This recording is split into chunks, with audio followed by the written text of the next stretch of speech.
오늘은 막장 드라마보다 재미있는 소설, 막장 소설 시리즈로 그 첫 번째 1탄으로 개를 데리고 다니는 부인이라는 작품, 안톤 체프의 작품이죠.를 가지고 와봤습니다. 그럼 시작하도록 하겠습니다. 자, 솔직히 웬만한 아침 드라마다 진짜 재밌어요. 김치 싸대기? 이거보다 더 재밌습니다. 과거 이제 1800년도에 태어난 안톤 체프의 단편소설인데, 안톤 체프가 44살에 아마 요절을 하게 됩니다. 엄청 짧은 생을 살았음에도 불구하고 엄청나게 다양한, 한 사람이 쓴 게 맞나 싶을 정도의 스펙트럼의 소설을 쓴 걸로 유명하죠. 사진 봐도 꽤 잘생겼죠. 아마 인기가 되게 많았을 것 같은데 자기 아마 실제 경험을 담지 않았을까라는 생각도 좀 해봅니다. 자, 그 유명한 레프 톨스토이와도 친분이 있었습니다. 사진도 있어요. 이게 저기 딱 봐도 알겠죠. 안톤 체프, 그 다음 저 안쪽에 오른쪽 인물이 레프 톨스토이죠. 톨스토이가 이제 안톤 체프의 오늘은 다루지 않지만 다음에 또 다루겠지만 기혼 여인을 발표했을 때 무려 4번이나 읽었다고 합니다. 그리고 세상에서 가장 재미있는 이야기꾼이라고까지 극찬을 했을 정도로 안톤 체프의 작품을 좋아했다고 합니다. 자, 그럼 막장 이야기 시작해 보겠습니다. 얄타의 개를 데리고 다니는 부인 등장합니다. 얄타가 어디냐? 그러면 그 엄청 문제가 되는 크림 반도에 있어요.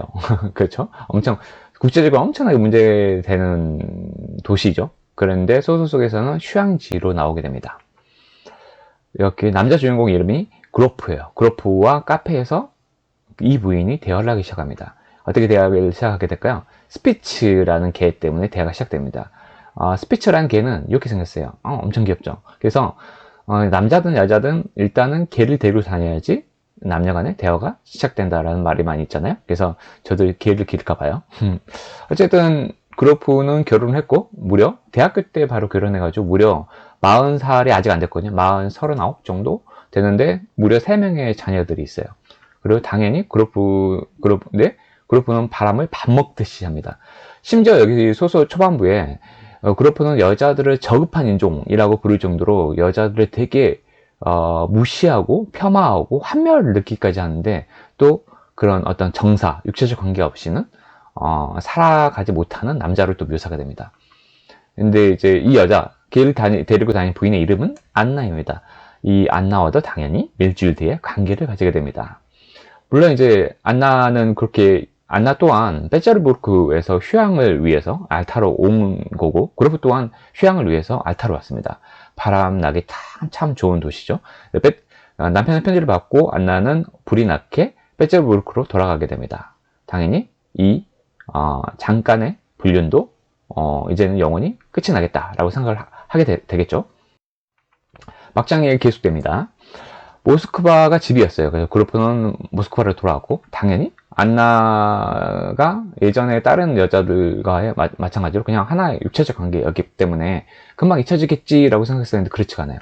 안나의 환영들이 걔를 스피치를 근데 여기 등장인물 너무 그 인물이 여자 주인공이 너무 못생겼어요. 제가 읽었던 소설에서 읽었을 때 모습에 100분의 1도 못 쫓아올 정도의 너무 못생기셨는데 하여튼 좀 화가 나는데 어찌됐든 이런 환영들이 자신을 떠나지 않습니다. 그래서 어쩔 수 없이 안나의 집을 알고 있거든요. 베테르부르크로 안나를 찾아갑니다. 안나의 집까지 그로프가 찾아가지만 도저히 남편한테 혹시 걸릴까봐, 그래서 그들의 결혼 생활에 문제가 생길까봐 도저히 안나의 집에까지 못 들어가고 돌아오는 길에 문득 여관으로 돌아오는 길에 문득 게이샤라는 어떤 초연 뮤지컬 공연이 걸려있는 거 봐요. 그래서 당연히 안나의 집을 딱 보니까 어느 정도 좀 잘 사는 집안이고, 그래서 이제 상류층 계층들이 예술을 많이 즐기기 때문에 그 초연에 분명히 안나가 남편과 함께 올 것이다 라고 생각하고 공연장에서 기다리게 되는데, 역시나 안나는 남편과 같이 딱 들어오게 되죠. 그 모습을 이제 그로프가 지켜보는데,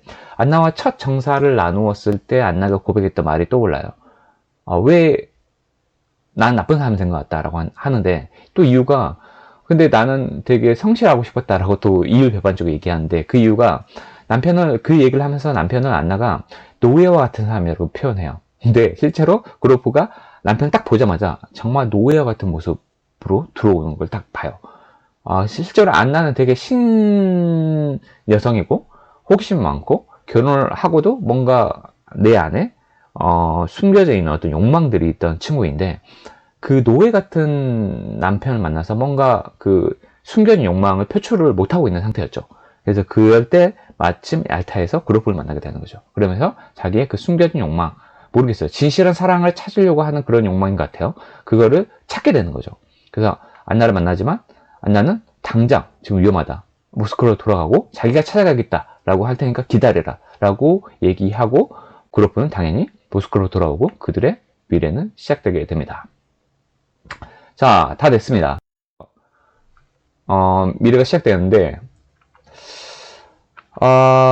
근데 이제 맨 마지막에 그로프가 이제 창에 비친 자신의 모습을 봐요. 안나가 이제 미래를 하면서 이렇게까지 숨어서 우리 만나야 되나 하면서 울먹이거든요. 그러면서 이제 안나의 그 들썩이는 어깨를 딱 어깨에 손을 올리고 그녀를 위로해 주면서 마침 호텔 창문에 비친 자신의 그 나이든 모습, 이제 40이 다 됐기 때문에 나이든 모습, 노쇠한 모습이 보여요. 그리고 나이 차이가 거의 20세 날 거예요. 안나는 걔를 데리고 다닌 부인 또한 결혼 되게 빨리 해서 20살밖에 안 됐어요. 그래서 한 20살 정도의 나이 차이가 나는 거죠. 그래서 그때 그로프는 고민을 하기 시작해요. 왜 이 여자는, 육 기쁜 여자가 나를 왜 좋아하지? 라고 생각을 해요. 그러면서 자기는 이제 바람도 많이 피고 그랬잖아요. 근데 이 여자는 우리의 둘의 미래가 계속될수록 자기에게 푹 빠져 있는 거, 그리고 완전히 사랑에 빠져버렸다는 것을 느껴질 정도로 자기한테 사랑을 느끼고 있다는 걸 본 순간, 그러니까 어느 순간 근데 이 사랑 또한 끝이 날 거라는 자기는 나이를 많이 먹기 때문에 알고 있어요. 근데 그럼에도 불구하고 언제 끝날지는 알 수가 없죠. 그래서 이제 그런 거. 그리고 또, 안나 또한 자기 또래의 나이가 됐을 때 자기가 똑같은 감정을 느낄 것이라는 생각하니까 좀, 슬프기도 하지만, 뭐 그런 현실을 생각하면서 또 웃긴 게, 이 자기 또한 그렇게 많은 바람을 피웠음에도 불구하고 안나를 정말 사랑하게 되었다는 것을 깨닫게 돼요. 그러면서 이 사랑의 끝이 어떻게 될지 알 수가 없겠지만, 마지막에 이제 소설은 어떻게 끝났냐. 그로프가 머리를 감싸면서 우리의 사랑을 어떻게 해야지 라고 하는 고민의 장면으로 끝이 나요. 되게 웃기죠? 이 장면 한번 읽어보겠습니다. 어떻게 하면 이 견딜 수 없는 굴레에서 벗어날 것인가? 어떻게 하면? 그는 머리를 감싸고 물었다. 어떻게 하면? 좀 더 있으면 해결책을 찾을 수 있을 것이고 그때는 새롭고 멋진 생활이 시작될 거라고 여겼다. 그렇지만 두 사람은 그 끝이 아직 멀고 멀어 이제야 겨우 아주 복잡하고 어려운 일이 시작됐다는 것을 잘 알고 있었다. 이렇게 끝나거든요. 되게 생뚱맞게 끝나죠. 되게 둘이 이 알타에서 만났고 또 그 쉽게 끝날 수 있는 불륜이 아니었고 진정한 사랑을 찾았다. 근데 불륜이긴 하거든요. 근데 불륜인데 앞으로 또 어떻게 끝날 어려운 일이 시작될 거라 알 수 없었다라고는 이게 약간 뭐라 그러지? 열린 결말로 되게 끝나거든요. 근데 1800년도만 해도 기승전결로 해서 사실 그 당시 작가들이 소설을 하면 완벽하게 작가가 결말을 다 알려줘야 돼요. 독자들에게. 그래서 이제 안톤 체호프가 현대 소설의 시발점이었다라고 이제 평론가들이 말하기도 하는데 그 이유가 열린 결말을 처음으로 시도했던 작가였다라고 하면 될 거예요. 우리가 읽어봤던 뭐 토스토이의 부활이나 그 다음에 아나 까레리나나 그 다음에 가장 유명한 전쟁과 평화를 다 보더라도 대다수는 결말이 딱 있거든요. 명확하게 결말이 있어요.